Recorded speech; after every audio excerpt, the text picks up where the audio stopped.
Ah pardon. Non, sur le standard, sur la pupitre là-bas. Au fond.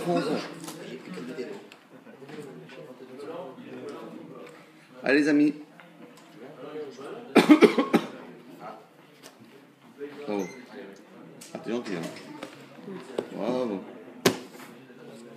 Alors, on va aujourd'hui terminer l'étude qu'on avait commencée la semaine dernière, à savoir, rappelez-vous, on résume d'une manière très rapide ce que nous avons vu la semaine dernière. La Torah nous a demandé de fabriquer, de monter la soukha. Donc chaque juif a l'obligation de faire sa soukha. Chag asukot ta'aselar. Fermez la porte, je t'en prie, là-bas. Chag asukot ta'aselar. Tu dois faire la soukha. Et on a bien compris, quand la Torah nous dit faire, c'est que les choses ne doivent pas être faites de soi-même, on doit nous-mêmes agir et faire. Pourquoi ? Quand la Torah te dit mets une mezouza, tu dis ah bon, moi c'est un goy qui me la met, ou bien c'est un non-juif qui vient me coller. Ça ne marche pas, il faut que tu fasses l'action. Comme on l'a expliqué la semaine dernière, le peuple juif, c'est le peuple de l'action. Donc il faut faire. Quand on dit faire, il faut faire. Il ne faut pas que les choses se fassent tout seul, ou bien par quelqu'un qui n'est pas été. Ou bien, si par exemple il y a un singe qui vient et vous colle la mezouza, alors il dit ouais, mais voilà, la mezouza elle est sur ma porte, qu'est-ce que tu veux de plus que ça? Mais non, il faut que toi tu la mets. La même chose aussi. Hein? Je sais pas ce qui s'est passé là.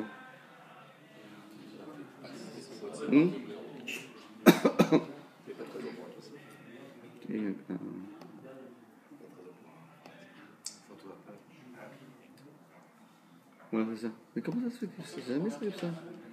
Ok, donc on a bien compris que la Torah nous demande d'agir. Il faut agir et réagir. D'accord, ok. D'accord? Voilà, exact. Donc maintenant, quand la Torah nous dit il faut faire la soukha, qu'est-ce que vous entendez dans ces mots-là? Chag asukot ta'asela. Tu dois fabriquer ta soukha, tu dois la monter, d'accord? Maintenant, imaginons-nous que moi, juif, j'ai fait ma soukha, j'ai mis les murs, j'ai scotché, j'ai mis des clous, tout est bien. Maintenant, il s'agit de mettre le scar. Qu'est-ce qui est important dans la Torah? C'est de fabriquer les murs ou bien de fabriquer le scar, de mettre le scar. Qu'est-ce que ça veut dire? Chag asukot ta'ase lar. De quoi il s'agit?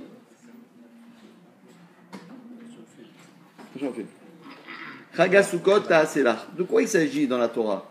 De fabriquer les murs ou bien de mettre le scar? Hein? Le scar, bravo. On a bien compris. Chag asukot ta'ase lar.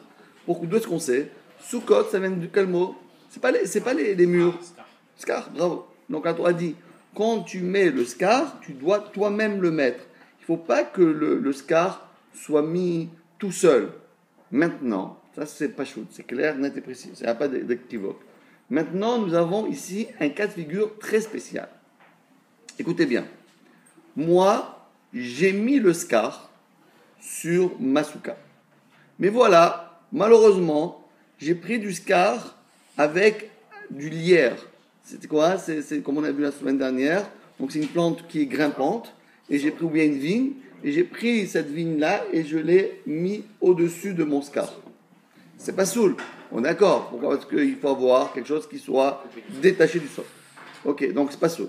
Maintenant je dis, Eureka, j'ai trouvé. Eureka. Je suis devenu Einstein. Au lieu de tout ça balancer par terre et aller m'acheter du scar, cacher et le mettre, qu'est-ce que je vais faire? Je vais couper la racine, je vais couper les lianes, tac, tac, tac, je coupe tout le scar et automatiquement mon scar devient cachère. Maintenant, on avait vu la semaine dernière une marloquette entre Rav et Shmuel. Est-ce que couper s'appelle agir? Ou bien couper, ça ne s'appelle pas agir. Quand on a dit tu dois faire la soukha, est-ce qu'il faut démonter la soukha? Bravo, il faut agiter. Parce que si tu coupes tac, tac, tac, c'est très joli. Mais en fin de compte, ta soukha, tu ne l'as pas faite. Tu as enlevé le problème, il y avait un scar qui est pas soul, tu as déconnecté le scar pas soul du sol et il devient cachère. Mais est-ce que c'est toi qui as fait quelque chose? Tu n'as pas fait. Tu n'as pas agi dans la souka. Tu as agi à l'extérieur de la souka. Tu as coupé à l'extérieur, automatiquement ton scar devient cachère. Mais tu l'as pas mis, parce qu'au moment où tu l'as mis, niet. Quand tu l'as coupé, tu n'as pas agi. Donc maintenant tu dis, ouais, mais Baruch Hashem, j'ai une souka. Mais mon cher ami, ça ne sert à rien d'avoir une souka. Il faut que la souka, tu la fasses. Et tu ne l'as pas faite. Tu dis, oui, je l'ai fait. Quand je l'ai mis, j'ai mis le lierre dessus. Donc j'ai fait. Il dit, non, ça ne va pas faire ça. Parce que c'est pas soul. Quand j'ai coupé, tu n'y as pas mis. Alors, à quel moment tu considères que tu as fait? Lorsque tu l'as mis, c'était pas soul. Et quand tu l'as coupé, tu ne l'as pas mis. Donc en fin de compte, tu n'as rien fait. Donc c'est pas soul. Parce qu'il n'y a pas de bracha pour faire la souka. Comment? Parce qu'il n'y a pas de bracha pour faire la souka. De fabriquer la souka, il n'y a pas de bracha. Il n'y a pas de bracha. Pourquoi? C'est une très bonne question que vous posez. D'ailleurs, le Yerushalmi, il pose cette question et il dit que nous, quand on dit Baruch Ata Hashem, Asher Kideshanum Bemizotav Yisvanu Leshev Basuka, on doit penser dans notre tête, merci Hashem de m'avoir donné la chance de construire ma souka. Mais ça, c'est englobé, ça englobe dans la bracha d'habiter dans la souka. D'accord? On a bien compris. Maintenant, rappelez-vous, on avait dit, donc, Marloket, Rav il dit et Shmuel. On a dit que, d'après Rav, tchac, tu coupes, ça marche. Parce que lui, il dit, tu as quand même agi un temps soit peu sur le scar. Alors que d'après Shmuel, ça marche pas comme ça. D'après Shmuel, il faut prendre le scar et le lever, l'agiter pour l'enlever, le remettre. Et à ce moment-là, ton scar devient cachère. Donc on est bien clair. On répète. D'après Rav, c'est cachère en coupant. D'après Shmuel, il faut couper, ça ne suffit pas, il faut agiter. D'accord? Et maintenant, nous allons aller à la recherche des Tanaïm et des Amoraïm. Est-ce qu'on a une bribe d'information au sujet de est-ce que couper, c'est considéré comme faire, ou bien non, il faut carrément faire. Répétons, Rav dit couper ça marche, Shmuel dit non, couper ça marche pas. Qu'est-ce qu'il faut? Il faut secouer. Marloket, Rav et Shmuel. Rav dit ça me suffit moi de couper. Shmuel dit non, il faut secouer. Et maintenant, nous allons aller à la recherche de Tanaïm, des grands maîtres de la Mishnah. Qu'est-ce qu'ils pensent par rapport à ce sujet-là?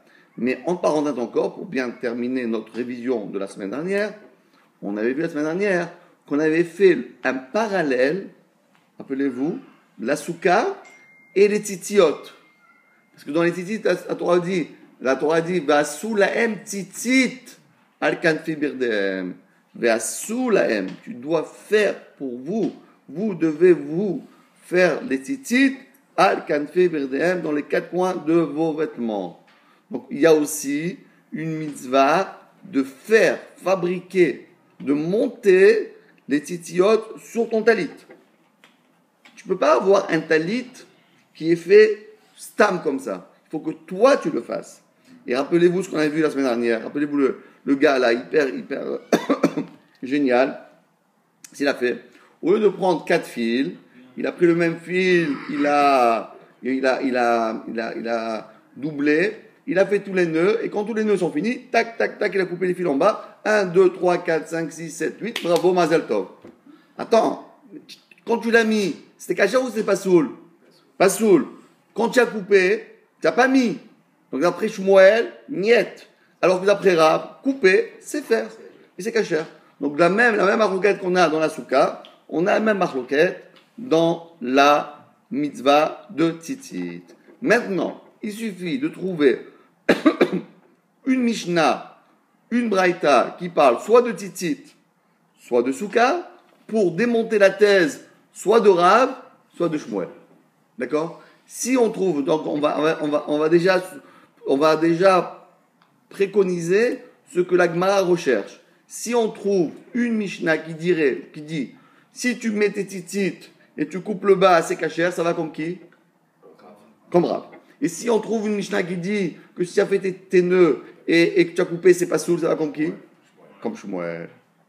Très bien. Et la même chose, si on trouve une Mishnah qui nous dit que si tu mets ton scar et que tu as coupé, c'est pas soul, ça va comme qui?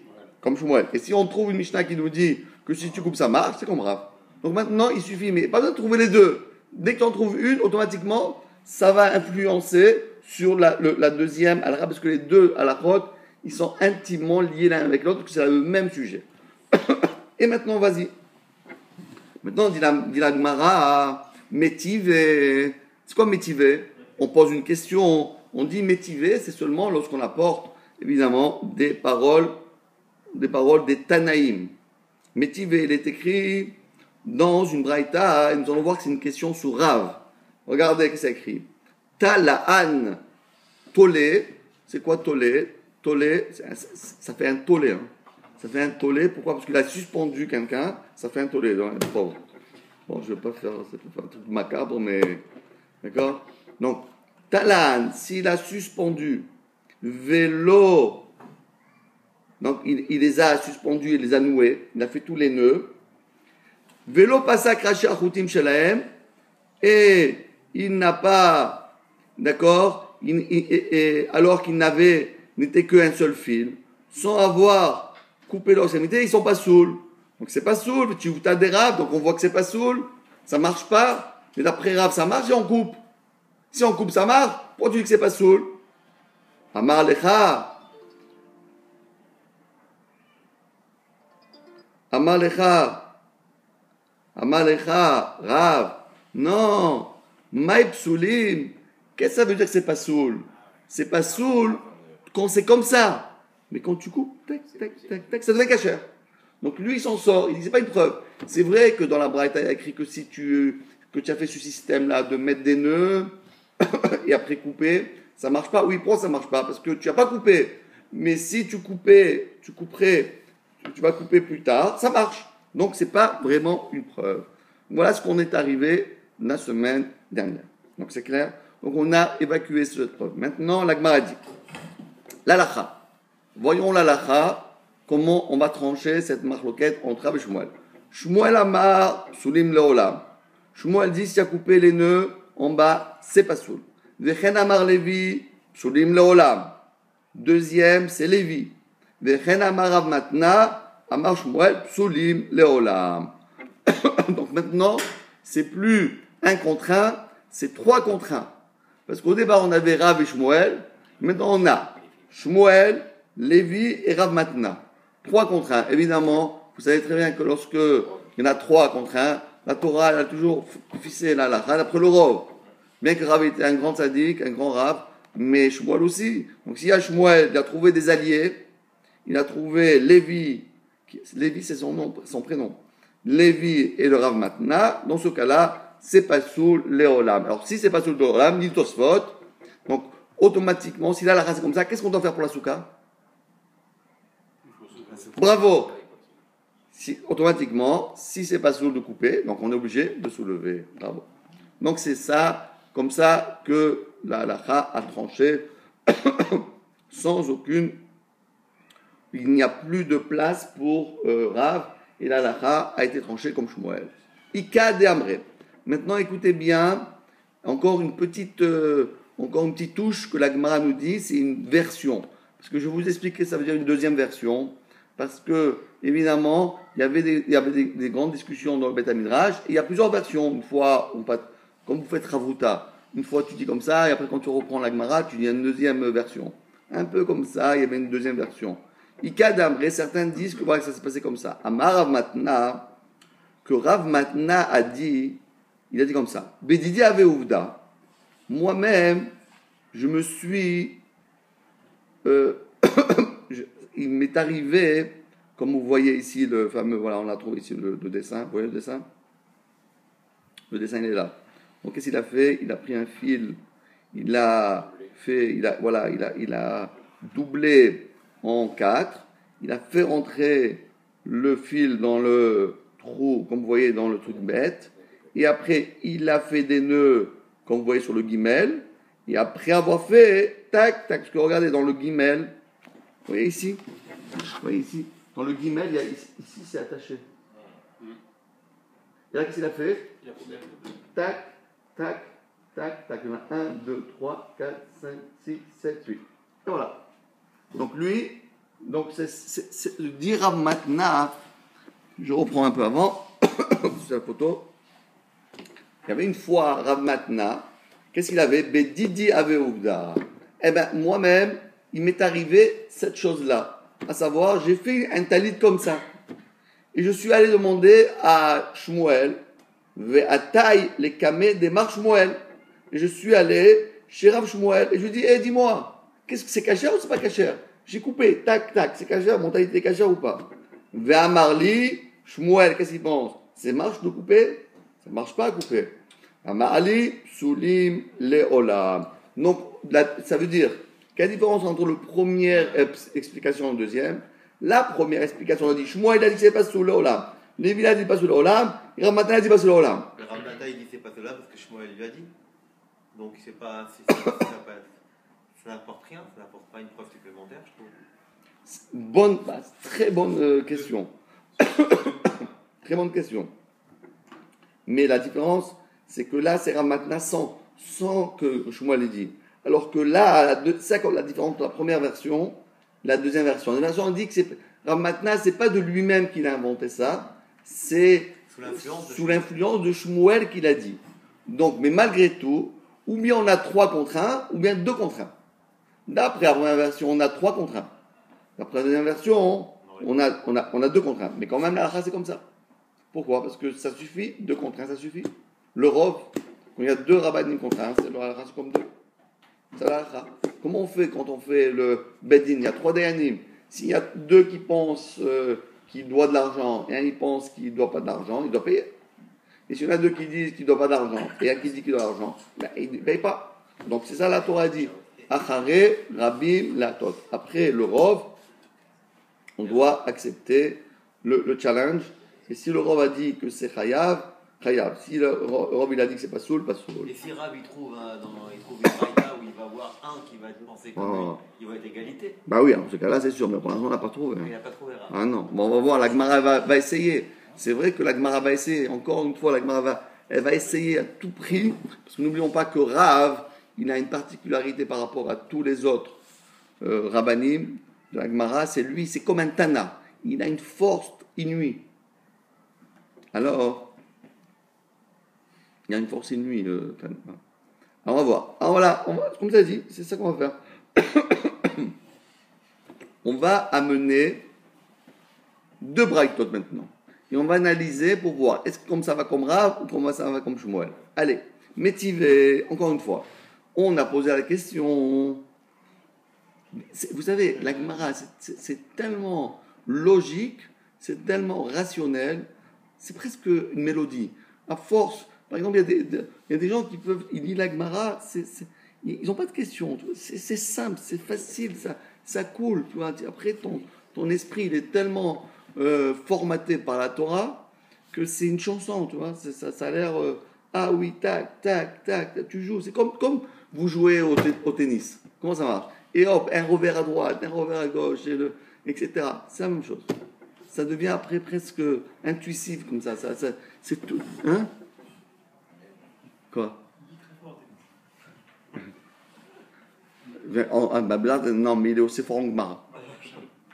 C'est ce qu'il voulait dire. Ouais, c'est ça que je veux dire. Allez, Métivé. On a posé la question suivante. 2 points, ouvrez les guillemets. Objecter par rapport à une braïta. Qu'est-ce que ça écrit? Talan, celui qui a suspendu son talit. Vaharkar, pasak, raché, routim, shelaem, soulim. Oh là là, ça c'est vraiment une bonne claque, ça. Hein? Qu'est-ce qu'il y a écrit ici? Rien de nouveau, non? Oui, il y a du nouveau. Il s'est écrit le contraire de Rav.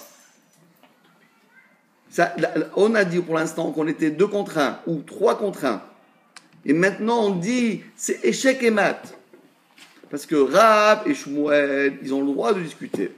Lévi et Rav, ils ont le droit de discuter. Rav, maintenant, il a le droit de discuter. Mais lorsqu'il y a une braïta qui dit pas comme Rav, oi, ça c'est une catastrophe. Pourquoi? Parce qu'on ne peut pas discuter contre une braïta. On ne peut pas remettre en question les paroles d'un Tana. Eux, ils sont plus bas. Ils sont des Amoraïm. Ils ne peuvent pas dire, moi je dis le contraire de mon maître. Ça n'existe pas. Si ton maître il a dit ça, même que tu ne l'as pas entendu, s'il a dit ça, toi tu te ranges. Je ne comprends pas. Qu'est-ce qu'il y a de nouveau? Shmuel, Rav Matna et Lévi, ils se sont appuyés forcément sur cette braïta. Non. Ils ont dit, ils discutaient sans la connaître. Eh oui, c'est ça le truc. Il la connaissait pas. Mais oui, parce que s'il la connaissait, il n'y a plus besoin de discussion. Justement, c'était ça la force de l'Agmara. Je vous explique. Je vous dis comment ça se passait à l'époque. C'était que pour Beth Midrash, avait Rav ici, avec Shmuel là-bas, et ils discutaient. Et quand la discussion elle a été close, et des fois ça se termine comme ça. Seulement, plus tard, des générations après, ils ont trouvé des écrits, ou bien, des fois, c'est de la même journée, ou le lendemain, ou le surlendemain. Et ils ont dit, voilà, on a trouvé un texte, donc on l'a porté devant les 2 maîtres, et ils dit, alors qu'est-ce que tu en penses là-dessus? Il dit, oui, c'est vrai, c'est échec et mat. Donc au départ, ils discutaient, eux, de leur propre initiative, de leur propre chorma, de leur propre manière de réfléchir. Dire, si on coupe, c'est pas bon. Il faut faire. On dit, non, couper, c'est comme faire. Et c'est ça la maroquette. Alors ici, a priori, il y a ici un échec et mat là, parce que regardez dans les mots. Talan, s'il les a suspendus. Et après, il les a coupés. Ça marche pas. Pas soul. Donc si c'est pas soul, la souka aussi n'est pas soul. Donc qu'est-ce qu'il faut faire? Il faut truc. Donc ça va contre Rav. Pour l'instant, 1-0. C'est échec et mat, ça. Hein. Ve'otania. Une deuxième maintenant, c'est une deuxième claque. Vous savez, des fois lorsque bon alors, ils ont gagné 1-0, mais lorsque tu gagnes, lorsqu'ils ont perdu à 2-0, ça fait plus mal. Hein. Oui ou non? Mais de toute façon, tu as gagné. Mais 2-0, c'est la tannée, quoi. C'est un jeu. L'Otania, une deuxième maintenant, Braïta, qui va contre Rav. Qu'est-ce qu'il y a écrit? Gabé Souka, cette fois-ci, ils laissent tomber les titites. On revient à Souka, parce qu'on a dit Souka, titit, Souka, c'est la même chose. Donc maintenant, on va passer dans la Souka. Dans la Souka, Gabé Souka. Il y a écrit comme ça. Ta'ase velo minasoy. La Torah déclare haut et fort, tu feras ta souka, ce qui implique, et tu n'utiliseras pas ce qui était déjà fait. Tu dois faire, par exemple, imagine que si jamais votre homme à tout faire non juif, il a fait la souka. D'accord? Et vous dites, c'est très bien, que demande le peuple? La souka est déjà toute faite, qu'est-ce que j'ai besoin de me fatiguer? Eh non, t'as assez, tu dois faire. Pas que ce soit déjà fait. Donc c'est ça que la Torah dit. La Torah dit, les mitzvot, il faut être l'homme de l'action. Moi, je crois en Dieu. Moi, je mange du porc, je mange un petit porc, mais je crois en Dieu. Mais si tu crois en Dieu, alors pourquoi tu fais pas le Shabbat? Tu crois pas vraiment. Non, je crois à peu près, quoi. Si tu crois pas, c'est un problème. Si tu crois vraiment en Dieu, alors voir ce qu'il te dit. Si tu n'y crois pas, c'est un autre problème. Mais si tu y crois, il faut le faire. Mais là, ça ne répond pas à la question. On le sait, ça qu'il faut faire. La question, c'est de savoir est-ce que couper, c'est fait. Attends, bravo. Attendez, bravo. Ça, c'est bravo. C'est pas fini. Mikan Amrou, sur le fait qu'il y a ce pasouk, Mikan Amrou, sur ça, on vient de dire, parce que la Torah dit qu'il faut faire et pas que les choses se fassent normalement, Mikan Amrou, sur ce verset, les Chachamim se sont appuyés pour dire que Idla Aleata Gefen, que celui qui a posé sur sa souka une vigne, Veta Dalaat et la calebasse. Qui c'est, vous avez acheté de la calebasse? Allez, pour la semaine prochaine, amenez-nous de la calebasse. Yves, amène-nous de la calebasse. C'est quoi ce truc-là? C'est quoi, Jean-Paul? C'est quoi la calebasse? Hein? C'est une plante, hein? Parce que dans la Torah, Dalaad, c'est la courge. Mais il y a des feuilles de courge, ils sont tellement fournies. Ils sont immenses. Ah ben voilà, c'est ça. C'est une plante. C'est une plante. C'est une plante. Ouais. Mais c'est quoi? C'est pas une citrouille? C'est pas un truc de citrouille? Ça ressemble à une citrouille, c'est vert, ça ressemble un peu, je crois. Non, c'était une photo. En tout cas, voilà. C'est écrit dans la Mishnah. Ta Geffen, c'est la vigne, on sait. Dalad, je ne sais pas, c'est la calebasse, je sais pas. Les calebasses sont de grands fruits secs qui peuvent servir de récipient ou de divers domaines. C'est beau. Ou de srar, de Kelly, quoi. Une sorte de Kelly. Bah, tu vas voilà, j'ai amené. Ah voilà, c'est ça que je voulais, pas plus que ça, j'ai pas besoin de... D'accord. Et la troisième chose est à Kissous. Kissous, c'est du lierre. Vesikar al-Gaban, et il a recouvert avec tous ces trois produits, il les a couverts la souka, dit la Mishnah, psula. Voilà, écoutez bien maintenant, ça va être un peu subtil. Donc la Torah nous dit pourquoi c'est pas soul lorsque tu mets le scar, pourquoi c'est pas soul lorsque tu mets du lierre ou bien tu mets de la vigne, pourquoi c'est pas soul? Moi je te demande, Jean-Paul, nous pourquoi c'est pas soul?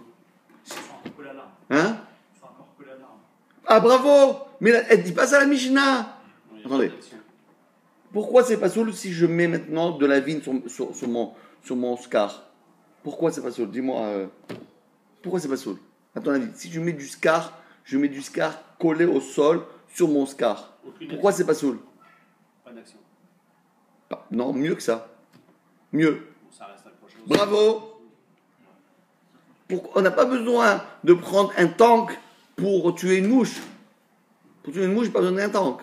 Donc si la Torah nous dit, tu sais que si tu mets du lierre sur ton souka, c'est pas soul, ben je sais pourquoi, parce que c'est pas du scar. Attendez, si je mets du béton armé sur mon scar, tu vas me dire aussi t'as assez de la souille. Si je mets du fer, ben c'est pas du scar. Donc de quoi la Mishnah, la Braïta, cette Braïta, de quoi elle parle? Si elle nous dit, tu sais pourquoi c'est pas soul? Parce qu'il faut faire, et pas que ce soit fait. De quoi ça parle? Que tu as coupé. Et même quand tu as coupé, c'est pas soul. Pourquoi quand tu as coupé pas soul? Parce que tu as assez de soul. Si tu n'as pas coupé, c'est normal que c'est pas soul. Mais même la palisse, elle aurait dit ça. Pas besoin d'une braïta, ça. C'est pourquoi si tu mets du béton armé sur ta souka, et pourquoi tu fais pas la souka ici? Je veux faire ma souka ici. Mais ça marche pas, j'ai un toit. Pas soul. Et je mets du fer, pas soul. Si je mets du lierre, pas soul. Pas soul, c'est pas du scar. Quand la braïta vient nous dire, tu comprends, quand la braïta vient dire, ta sévélomena souille, et de là, on a déduit que c'est pas soul, de quel cas ça parle? Ça parle du cas où tu as coupé. Et la braïta dit que c'est pas soul. D'après Rav, c'est quoi? Kasher. 2-0. Est-ce que vous comprenez la déduction? Est-ce que vous comprenez la déduction de la Gemara? Encore une fois, il y a une braïta qui nous dit, vous savez, puisque la Torah nous dit t'as assez, tu dois faire, et tu ne dois pas utiliser les choses qui sont faites de par eux-mêmes, de là, on a déduit que si tu as mis du lierre sur ta souka, c'est pas soul. De quoi ça parle? De quoi cette braïta elle parle? Si elle parle que tu n'as pas coupé le lierre, mais tu n'as pas besoin de dire tu as assez de la soul parce que tu n'as pas mis de scar. Donc de quoi on parle? Que tu as coupé. Et malgré tout, c'est pas soul. Et pourquoi c'est pas soul? Parce que tu as assez de la soul. Donc on voit que couper, ça sert à rien. Qui c'est qui peut me répéter cette déduction-là? Vas-y, tu peux me répéter. En fait, je comprends pas. Donc on dit alors que le sraf est valable? Non, on dit c'est pas soul. En fait, répète. Oui, raison. Celui-là? Il dit qu'on met du srar valable sur quelque chose que c'est Du sraf valable. C'est-à-dire que même si on avait mis du srar valable sur un toit en béton, bah, ça ne rendrait pas cacheur pour autant. C'est ça que je veux dire. Oui. Qu'est-ce qui est valable? Oui, parce que, non, et même si tu as mis, et même s'il y avait là-bas du scar valable auparavant, ça ne marche pas. Parce que tu en as mis tellement que le scar valable, il vaut plus rien. On a vu la semaine dernière, encore une fois, qu'il faut que tu sois protégé que par du scar cachère. Cachère. Mais si tu es protégé par le srar cachère et tu mets une tonne de srar pasoul, ton srar cachère, tu vas le ranger, il ne sert plus à rien. D'accord? C'est ça le cas de la Mishnah. La Mishnah dit, si tu as mis du srar pasoul au-dessus, même s'il y avait du srar cachère au départ, mais le fait que tu en avais mis tellement, le srar cachère, il a fondu. Il est non existant, il ne vaut plus rien. D'accord? Elle peut porter à erreur aussi cette braïta. Bravo, vas-y. Moi j'arrive dans cette souka, je vois qu'il y a un srar qui m'a l'air normal. J'ai pas vu s'il a été coupé, s'il n'a pas été coupé. Pour moi, elle est cachère cette souka. Le srar il est bon, je ne sais pas si le mec il a agité ou s'il n'a pas agité, il est posé, il est cachère. C'est vrai. Donc elle n'est pas infaillible quoi. Tandis que quand on a donné les règles, si elle n'était pas attendue du sol, ça on pouvait le voir avec nos yeux. Donc on peut penser que la souka elle est cachère alors que peut-être elle ne l'est pas. C'est vrai, c'est un très, très grand danger dans ces soukottes-là que quelqu'un peut, s'il ne connaît pas la traçabilité de sa souka, lui il arrive, oh c'est beau, tout est mignon, etc. Ouais, c'est vrai, mais malgré tout, c'est de là qu'on voit l'importance des juifs qu'il faut, quand on achète quelque chose, c'est vrai aussi pour la... Je vais vous raconter une histoire cette semaine. Quelqu'un m'a raconté une histoire, ça m'a fendu le cœur. Je ne veux pas dire les noms, je ne veux pas parler, mais je vous raconte l'histoire. Il y a un monsieur qui est déjà à un certain âge, qui a acheté des tefilines dans un endroit cachère. Et bon, il avait un peu des soucis. Bon, il a dit, je vais vérifier mes tefilines. Il a vérifié ses tefilines. 40 ans. Passoul. Et le gars dit, mais moi, je les ai achetés dans un endroit hyper cachère. Chez des gens bien, des gens sérieux, des gens sympathiques. Et j'ai payé une somme astronomique. Mais les tefilines, ils sont 100% Passoul. 40 ans, il les a pas mis cette tefilines. Le gars, il est hyper religieux, il vient tous les jours. Il fait la tefila. Il a pas raté un jour de sa vie. Mettre les tefilines, Passoul. Et on considère qu'on les a pas mis depuis 40 ans avec cette vraie. Et en plus, pendant 40 ans, tu peux pas faire marche arrière. Ouais, il les a pas mis pendant 40 ans. C'est considéré comme s'il ne les avait pas mis? Je sais pas si. Ah ouais. Oui, Hachem, il va pas le punir parce qu'il les a pas mis. Non. Mais il va pas lui donner un peu le mérite. Il va lui donner le mérite d'avoir voulu mettre les tefilines, ne pas les avoir mis. Lui, il n'est pas responsable. Oui, il n'est pas responsable, c'est sûr que non. Par contre, celui qui a vendu, lui, il va aller au Gainam. Il ne savait pas. Oui, mais ça dépend ce que c'est. Non, je vais vous expliquer. Non, c'est le sofer qui a fait une faute grave. Ah, il aurait pas Kavana, il faut tout ça pour le faire. Oui, il a fait une faute grave. Je vais vous expliquer. Vous savez, on écrit dans la Torah, quand on écrit des lignes, les lignes sont très très importantes. À savoir, la ligne doit commencer au début de la ligne et terminer à la fin de la ligne. Et la deuxième ligne, elle doit commencer au début de la ligne et terminer à la fin de la ligne. Troisième ligne, etc. Dans Yad, il y a 4 lignes. Dans le Rosh, il y a 4 lignes. Dans le Yad, il y a 7 lignes. D'accord? 7 lignes, ça marche comme ça. Mais la ligne doit commencer au début de la ligne, elle doit terminer à la fin de la ligne. Et si tu te fais un pas, si tu laisses, tu dis bon, c'est pas grave, comme en français, des fois tu n'arrives pas jusqu'au bout, tu vas à la ligne. Tu t'arrêtes pas tu fais pas tout, c'est pas l'ordinateur, tu fais comment on appelle ça en français? Matrice. Hein? Matrice. La quoi? La pagination. Oui, la pagination, mais mettre que ce soit tout. Ouais, matrice, d'accord. Alors, en tout cas, le malheureux, qu'est-ce qu'il a fait? Il a justifié. Ah oui. On justifié. Qu'est-ce qu'il a fait? Il a fait comme ça. Il a laissé de la place. Et ça, c'est pas sous 100%.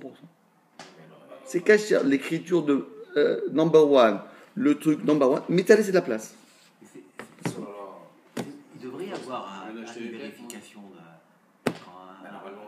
Normalement, on fait passer les tefilines dans l'ordinateur pour voir qu'il n'y a pas de faute. À part ça, il y a encore, à part le sofa, encore 2 personnes qui doivent le lire. C'est ça. Ah bon, 2 personnes? Deux personnes. Il a acheté à Paris ou il a acheté Non, non, en Israël, il a acheté. Il peut retourner peut-être à la Ah oui, oui, je lui dis d'aller retourner, mais malheureux, de retourner, pas retourner, ça va pas lui ramener cette filine. Oui, il va se faire rembourser, mais bon, il lui s'en fout de l'argent, il n'a pas besoin de l'argent. Il a eu peut-être d'autres, plein d'autres comme ça. Ah oui, bravo, ça oui, je lui ai dit, va lui dire, parce que si ce gars il a fait comme ça, et on a dû faire une centaine comme ça. Et peut-être qu'il continue de le faire, mais bah il oui. peut-être encore, et il sait peut-être pas, c'est bizarre quand même. Si tu sais pas, toi tu savais qu'il faut arriver jusqu'au bout. Moi oui. Toi t'es un champion, toi. Non, c'est vrai. Moi j'ai acheté chez lui, moi. Ah ouais. Ouais. Et voilà. Non, mais c'est quand même. Donc c'est vrai qu'il faut connaître, il faut avoir beaucoup de traçabilité. Il faut pas tout ce qu'on fait, il faut acheter au bon endroit, il faut vérifier. C'est grave. Hein. Voilà, moi j'avais trop de peine pour lui. Le pauvre, il était démonté. Hein. Bah ouais, c'est sûr que c'est. Oh là là. Allez, on continue un tout petit peu, je suis là. Alors, donc on a bien compris. Donc, tu peux répéter là. Donc, je répète moi une fois, et vous allez répéter après moi, d'accord? Je répète encore une fois. Comment on va prouver de cette braïta contre Rav? Parce que cette braïta, elle nous dit comme ça. Vous savez que du fait que la Torah, elle a instauré qu'il faut faire la soukha, et que la soukha doit être faite, et pas simplement profiter de la chose qui a été déjà faite, cela implique que si tu as mis des lierres sur ta soukha, c'est pas soul. Mais quel rapport? Mettre du lierre sur sa soukha, pourquoi c'est pas soul? Parce que c'est pas du scar. Et nous, de quoi on parle? De quoi on parle? Nous parlons qu'il a coupé. Mais quel rapport? Donc la braïta, elle parle d'un cas où tu as coupé. Et malgré tout, même le fait que tu as coupé, malgré tout, c'est pas soul. On va voir dans les mots. Echidami. Donc, quelles sont les circonstances de ce cas? Quels sont les cas? Comment on peut analyser ce cas? Ilima. Si tu dis, Beshelo Katsatsan, qui n'a pas détaché les plantes grimpantes, oui, il a laissé comme ça. Il a pris le lierre, il a posé sa souka. Mazal Tov, c'est pas soul ça. C'est la palisse qui dit que c'est pas soul. Pourquoi? Parce que Maï Iria Mishumta Seonasouy. Pourquoi la Braïta a besoin de disqualifier cette souka au titre de tu feras et tu n'as pas le droit d'utiliser ce qui a déjà fait? Non, Tipouklé, de Mechoubarimenu.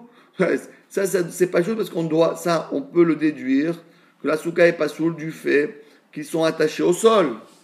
Donc, de quel cas on parle ici? Et là, Béché Katsatsan. De là, on parle qu'il a coupé. Malgré tout, il a coupé. Et la Braïta dit, malgré tout, tu as coupé, ça marche pas. Parce que tant que tu n'as pas secoué, ça marche pas. Vekatane psula. Donc, on a Beshmamina.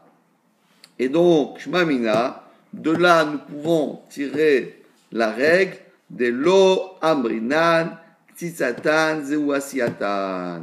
On ne dit pas que couper s'appelle fabriquer. Donc on a 2-0 contre Rav, et Tioufta des Rav. Et donc ceci constitue une réfutation de Rav. Ouais, vas-y. Cette braïta ne permet pas juste de dire, comme on a dit tout à l'heure, que s'il y a deux sraf, il y en a, enfin, le pasoul annule le cachet. Non, mais ça c'est pas chouette ça. C'est pas ça le chidouche. Le chidouche, c'est même si tu as coupé, c'est pas soul. Parce que sinon, la Torah nous dit t'as assez velomina soul. La braïta, comment elle a commencé? C'est quoi l'énoncé de la braïta? Du fait qu'il y a cette règle de t'as assez velomina soul, donc cela implique que ta souka avec ton lierre, il est pas soul. D'accord? Donc de quel cas ça parle? On parle que parce que couper ça suffit pas. Il faut secouer. D'accord? Vous comprenez ça? Bravo. Donc on a ici 2-0 contre Rav. Première braïta, échec et mat.